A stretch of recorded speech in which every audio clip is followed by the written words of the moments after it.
ॐ सहना भवतु सहनौ भुनक्तु सह वीर्यं करवावहै तेजस्विनावधीतमस्तु मा विद्विषावहै।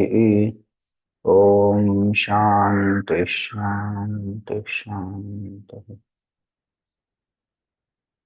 ॐ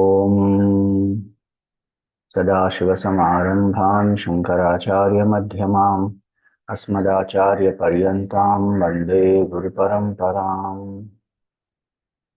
ॐ नमस्ते अस्तु भगवन् विश्वेश्वराय महादेवाय त्र्यम्बकाय त्रिपुरान्तकाय त्रिकाग्निकालाय कालाग्निरुद्राय नीलकण्ठाय मृत्युञ्जयाय सर्वेश्वराय सदाशिवाय श्रीमन्महादेवाय नमः। समस्तजनकल्याणे निरतं करुणामयं नमामि चिन्मयं देवं सद्गुरुं ब्रह्मविद्वरम्। Hari Om, salutations to all. So in the Rudrashtakam, we find the first two verses speak more about the Nirgun Nirakar Roop of Bhagwan Shiva. Third and fourth verse, we see that the form of Bhagwan is described. So yesterday we saw Tusharadri Sankasha Gauram Gabhiram. Bhagwan's complexion is white like the snow on the mountains. He is very deep and he is like resplendent more than crores of Kamades. He is more resplendent than that. And he has Gangaji on his jata. There is a snake on his neck. Then there is a crescent moon. Now that form continues in the fourth verse also. Chalat kundalam bhrusunetram vishalam prasannananam neelakantham dayalam mrigadhisha charmambaram mundamalam priyam shankaram sarvanatham bhajami. So Chalat kundalam, his kundal or the earrings they are moving, they are shaking. Chalat kundalam. Bhagwan has, in different descriptions are given. Sometimes it is said his kundals are the snakes. Then sometimes it is Rudraksha. Sometimes it is some metal ornament. So different places, different expressions are there. So Chalat kundalam. Bhru, his eyebrows are beautiful, wide, long. So Sunetram Vishalam, and his eyes also are big eyes, lotus petals like that. So Chalat Kundalam Bhru Sunetram Vishalam. So what is the deeper meaning here? So how effortlessly we can move the brows. It doesn't require too much effort for it. Just if you want to move one by its, only move the one eyebrow and not move the other one, yes, that may take some effort, but otherwise you have to just move the eyebrows effortlessly. And so it is said that the whole Srishti, Sthiti, Samhara, the creation, sustenance, destruction, all this happens as effortlessly by Bhagwan as moving the eyebrow. So, Bhru, eyebrows. So, one is just a description of eyebrows, that yes, Bhagwan has eyebrows. but otherwise it means it's called Bhrikuti Vilas. The whole act of creation, sustenance, and destruction is the Bhrikuti Vilas of Bhagavan. And what is the point of understanding that? That for Bhagavan, when we understand the entire Srishti, Sthiti, Samhara, Bhrikuti Vilas, we are holding on to one small little ego of ours and little things that we do as though we have done something very great. And then we feel tired, exhausted also at the end of it. Bhagavan does the whole Srishti, Sthiti, Samhara effortlessly. Most powerful is the Lord. So one must have Shraddha that Bhagavan is with me, is in my heart. Infinite source of strength is in my heart. Infinite source of power is in my heart. So why should one feel weak, alone, feel that I am not up to the mark?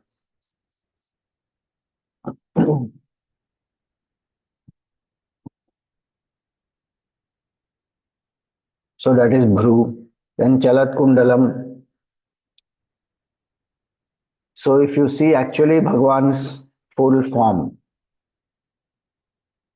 there are quite a few things moving. You know, the more we think about it, you try. Have something moving on your body. How weird it will feel. Continuously something is moving on the body. You know, Bhagwan's hair on the head, there is Gangaji flowing, continuous movement is there. There are snakes around on the neck. Neck also snakes are there, here also snakes are there. So if something is moving, amidst all that movement, he is sitting steadily and still. There is no disturbance in the mind. Steady contemplation, absorption in the truth. So being steadfast amidst whatever changes happen, that is the quality indicated. Chalat Kundalam, Bhru Sunetram, very vast eyes Bhagavan has. So eyes represent the vision. So what we see physically is one aspect. But what is our vision? Yesterday we saw that Bhagavan is Gabhiram. So the vision of compassion, the vision of oneness, that all this is divine, that vision. So though the eyes are two, and only the physical description is given that the eyes are vast, the big eyes Bhagavan has. The point to understand is Bhagavan sees everyone with the vision of equality. There is no superiority, there is no inferiority, because all are one. Like the vision that we have, there are different parts of the body, but we feel all this is me. So no part of the body is inferior for us. You know, Gurudev used to joke that if I ask you that where should I poke the pin in this body, you will go through the whole body saying, no, no, not in the head, not in the neck, not in the hands, not in the stomach, not in the leg, nowhere. So no, no, don't poke my pin. No, don't poke the pin anywhere in my body. If at all you have to poke, you poke it to the neighbor. Why? Because that is not me. So identification is with the full body. Though there is diversity, there are different parts and different things they are doing, their functions are different. But the vision is, I am one. This is me. That vision one has for the whole world. That the entire Srishti is me alone. That is the Advaitic vision. So, Bhru means that, Vishala Netram means that. Chalat Kundalam, Bhru, Sunetram, Vishalam. Then Prasannananam. Bhagavan is Prasanna. He is not cribbing, complaining, grumbling, sad, depressed, anxious, worried, stressed, tensed, nothing. Prasannananam. On his face, there is so much of joy, happiness that is reflecting. Why? Because it is the inner joy. Bhagavan is absorbed in the absolute truth, Satchidananda Swarupa. So one who is Ananda Swarupa, it will reflect in actions, in the expressions, in the speech, on the face, in the body language. Prasannanam. If I am a devotee of Bhagavan, if I am walking the spiritual path, then I should be like this, Prasannanam. Otherwise, even following spirituality, one feels so uh, as though burdened by life, troubled by life. Yes, there is challenge, there are challenges, there are problems, no doubt, but we can still be Prasannanam when we have this anchoring in spiritual knowledge. In fact, that's the one of the signs of progress of spiritual knowledge is that even when things go wrong, how much is my balance, how much is my strength to deal with it without feeling overwhelmed, and how much can I remain happy? Is that not is that not a measure of our spiritual progress, which will inspire people also that, hey, this person, you look at him, look at her, how is this person so calm, composed, facing life with such courage? He's happy, nothing to crib and complain and worry and gossip and stress and none of that. I also want to be like this. So, spiritual knowledge should give us that ability to face life boldly, courageously, confidently, and be calm in and through all disturbances. Then one has anchored well. How was Prahlad in this whole episode of Hiranyakashipu and how he was trying to kill him? You look at so many saints. Mirabai was given poison. Tukaramji was insulted so much, and his entire pothi, whatever abhangs, so many beautiful things he has written, they have put it in the river. Brahmana, so jealous, took the whole thing, put it in the river. Calm, no problem. The river brought it up fully. Eknath Maharaj, people went, that one person went and spat on him so many times. No reaction. Sattva guna is like that. Rasannam. This is the joy born not out of contact with sense objects. Vishayendriya Sanyogad. It is not that. It is the joy of the self. Rasannananam. It can be the joy of devotion when we serve Bhagavan.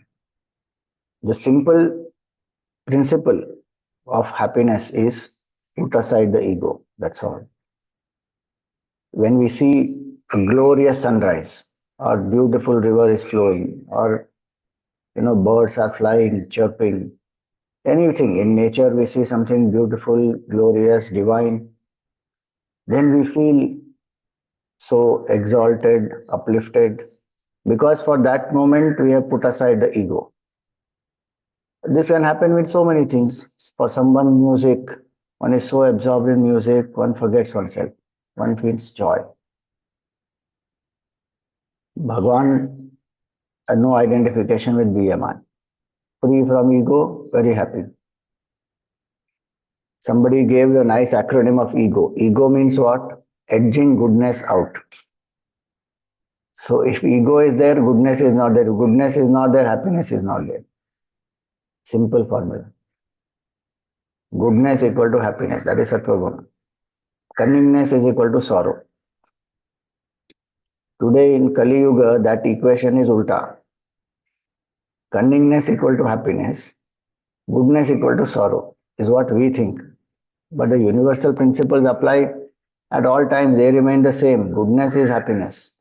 Cunningness will only bring sorrow, insecurity, misery. So prasannananam. Then prasannananam neelakantham dayalam. So Neelakantha, Bhagwan has the blue neck.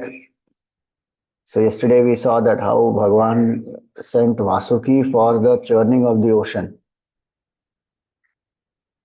And when the ocean was being churned by the Devatas and Asuras, then the poison comes out. Halahal vish comes out. Vasuki also is spitting it out. And that poison, the very fumes of that are dangerous and people are uh, fainting, unconscious. And they all run to Shivji saying, please help us.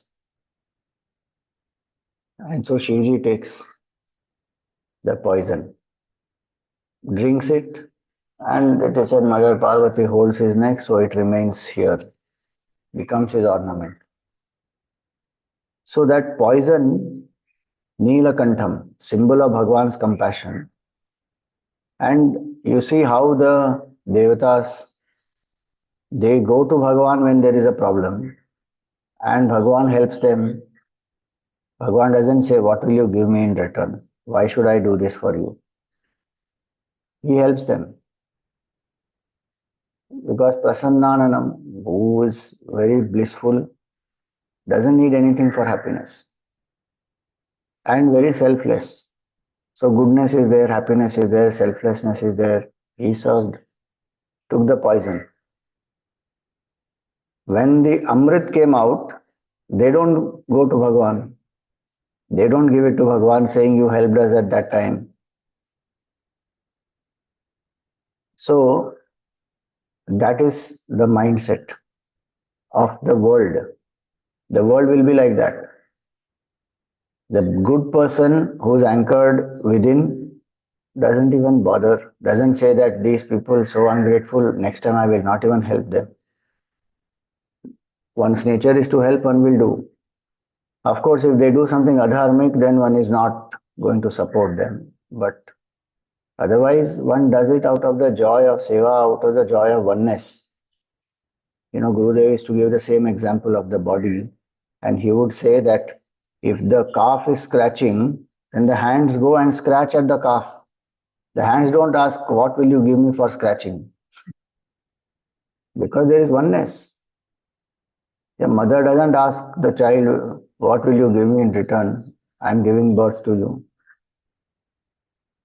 Mother is loving, gives birth to the child, takes care of the child, makes him or her grow up, so many things, all because one sees oneself. So Neelakantham, Bhagwan helped Devatas to get Amrit. And that's why it is said, अमृत पीकर जो अमर हैं वो है देव, विष पीकर भी जो अमर हैं वो है Mahadev. Bhagwan is immortal even after taking vish, poison in his head, in his neck. And he is holding it. You try holding little saliva in the mouth. It's not easy to hold. It keeps coming, then one feels what to do now. One has to swallow. In the mouth, I am saying here, if Bhagwan is holding that in his neck, he drank it and it's there in the neck. So, Bhagwan holds that poison, symbolic of his compassion and selfless service and no craving for recognition. Such beautiful qualities these are. When we think of Bhagwan, when we contemplate on the form, we internalize these qualities. That may we serve the society selflessly out of the feeling of oneness. Nobody is doing any favor to anybody. We are not helping somebody out there who is different from us. We are helping ourselves only. Same thing, we are not If we hurt somebody, we are not hurting anybody else, we are hurting ourselves, just that we don't know that.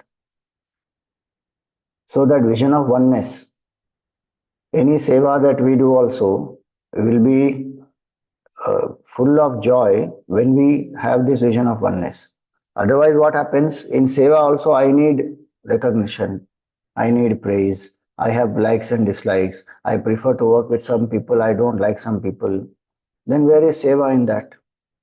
I am again stuck with raga and dvesha. I am again stuck with the need for recognition, which will boost my ego. Seva is done to burst my ego, and the ego will use that seva only to boost itself. If it comes unasked, somebody is praising, it's all right, nobody is saying no. But we crave sometimes. I did so much, they didn't even acknowledge my name. Gurudev used to joke in one talk, he says, that some ladies came to him and told him that they are serving in a particular institution and they go there once a week and do some seva. And Gurudev was so happy, he encouraged him, he said, very good, that is very uh, purifying and helping, etc. Then after a few months, again when Gurudev met them, he said, hey, you are going there, your seva, how is it going? So these ladies, they said, Swamiji, we stopped going there. They don't even send a jeep and we go there on our own. They don't even give one cup of tea and they all are having tea. They didn't give us one cup of tea. So we stopped going there. So Gurudev used to joke saying, so you went there for one cup of tea. If you went there for one cup of tea, you are cheaper than the porter. But the porter charges $10 to lift the luggage and you went for one cup of tea. Meaning what? You serve out of the joy of serving. What you need appreciation and praise and recognition. Yes, that organization, if they are doing discrimination that way, then that's a different matter to be dealt with. But the point here is my attitude is what? Do I do things for recognition? Bhagwan didn't bother. He served because there's a vision of oneness. There's no question, what's in it for me? Today we ask that question so many times. What's in it for me? Why should I do? With our own family, we do that. Think about that. Forget anybody else.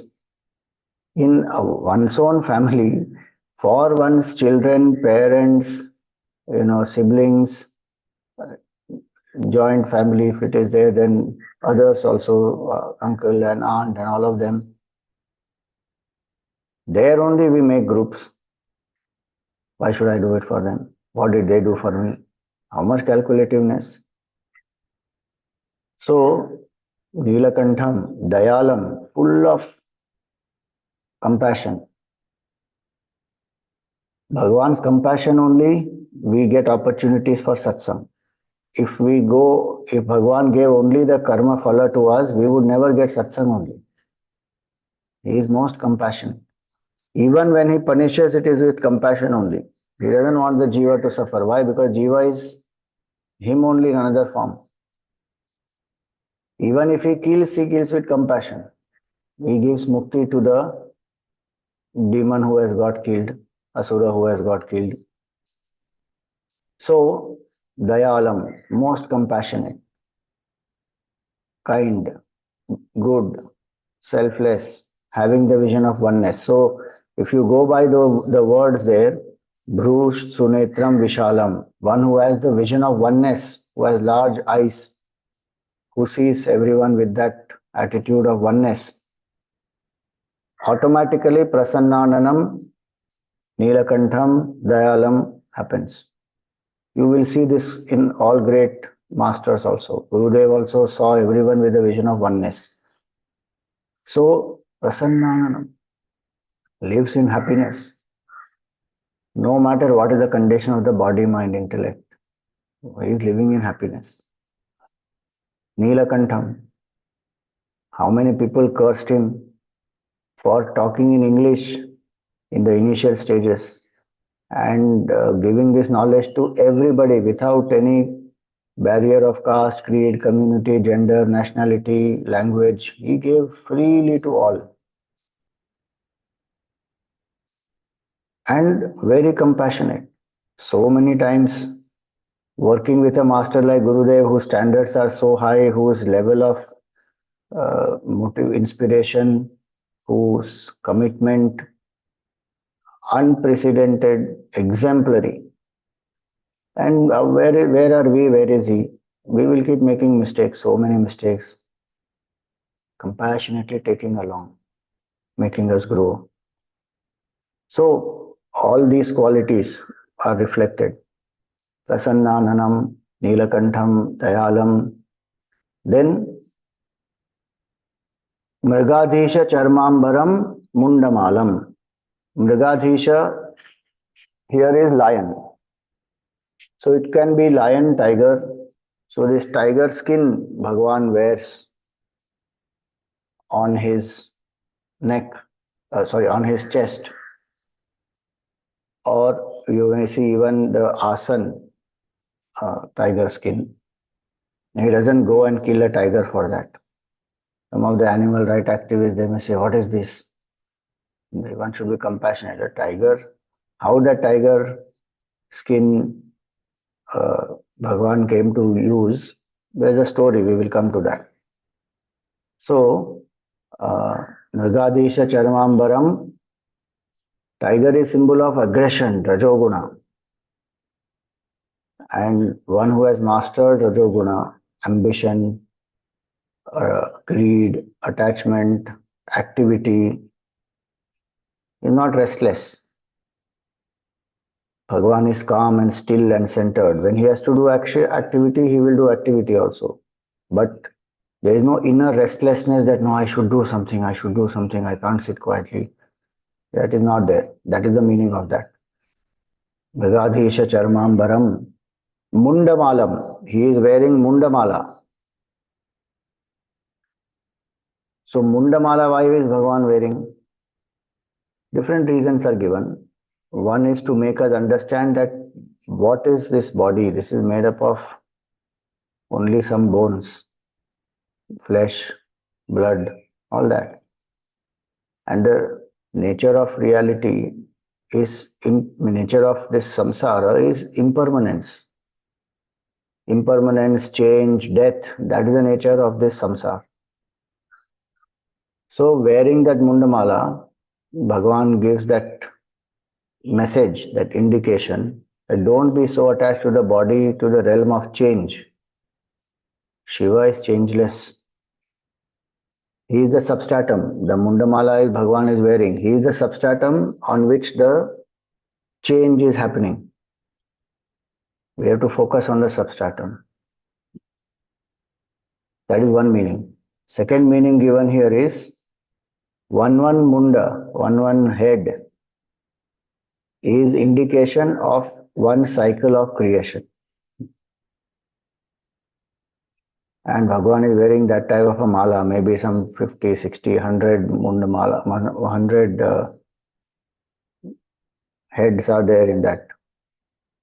Meaning, in and through continuous cycles of creation also, Bhagwan does not get affected by it. He is the Lord. Srishti, Sthiti, Samhara, Anugraha, Tirobhuta and Anugraha. These are 5 Panchakrityas of Bhagwan Shiva. Srishti, Sthiti, Samhara, we know, creation, sustenance, destruction. Then Tirobhuta, Bhagwan is as though covered. One doesn't recognize him, though he is all pervasive.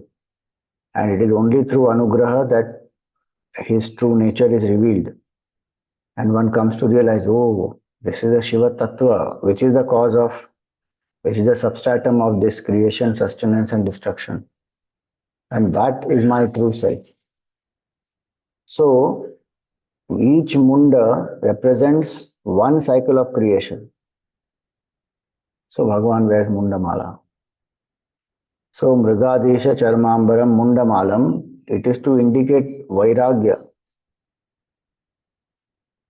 no attachment to the body, anchored in detachment. So Bhagwan has so many factors indicating Vairagya to us. He lives in Smashan, applies bhasma all over the body, Mundamala he is having, there is poison in the neck, there is snake around his neck. All symbols of Vairagya. Even the Mrigadesha Charmambaram, the tiger skin that Bhagwan is wearing is also symbol of Vairagya only. Why? Because when there is Vairagya, one is able to sit quietly. When the mind has no Vairagya, it has delusion, it is craving for sense pleasure, it will run here and there. That mind, even in meditation, why does our mind wander? Because Vairagya is lacking, Bhakti is lacking. So, the more Vairagya one has, the more the mind will be quiet, steady, contemplative, and prasannananam, absorbed in the truth. Fearless. Mundamala also signifies fearlessness and immortality. Bhagwan is wearing Mundamala, he is not affected by death and destruction. Mrityunjaya he is. So many different things about Mundamala. So, Mrigadesha Charmambaram Mundamalam. Then, Priyam Shankaram Sarvanatham Bhajami. Bhagwan is very loving, Priyam, and he is loved by his devotees. Priyam Shankaram. So Sham Karoti iti Shankaraha. One who is auspicious is Shankara. One who brings auspiciousness also is Shankara. Sham Karayati iti Shankaraha.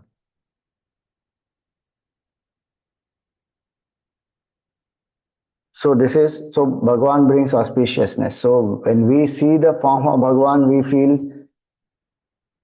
so many so-called inauspicious things are there in the form.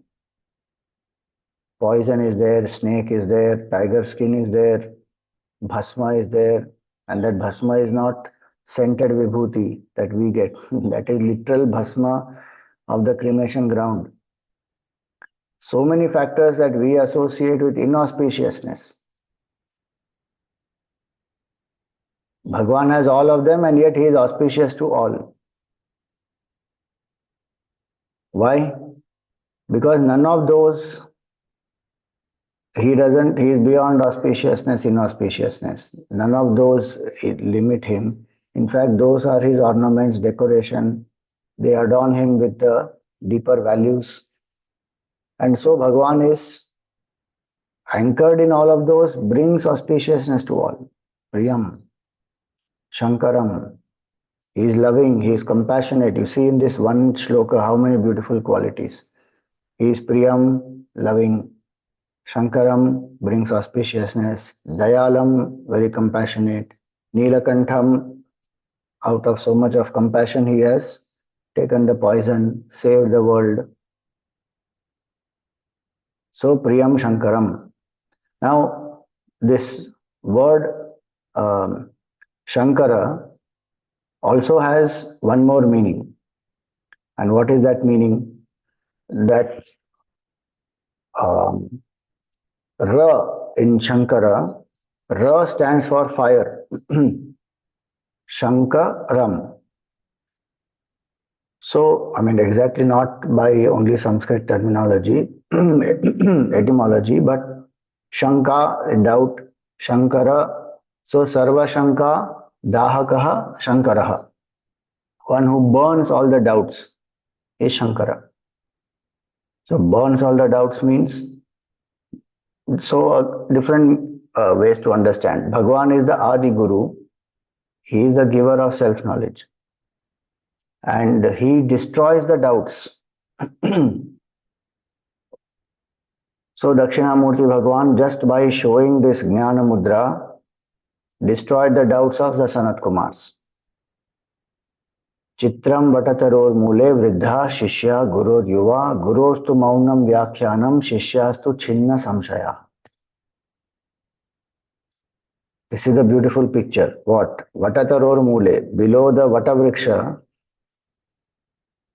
Vriddha Shishya Guru Yuva. Disciples are old and Guru is young. Gurostu Maunam Vyakhyanam. Guru did not speak one word as though. Mauna Vyakhya. And just by this indication, the doubts of the disciples got dispelled. One who destroys all our doubts. Sarva Shankadahakatvat Shankaraha. That is one meaning. And so, what is the Shanka? The Shanka is, many times we also have, Swamiji, I am studying Vedant, but I can't feel that I am Brahman. I am convinced intellectually, but I can't feel.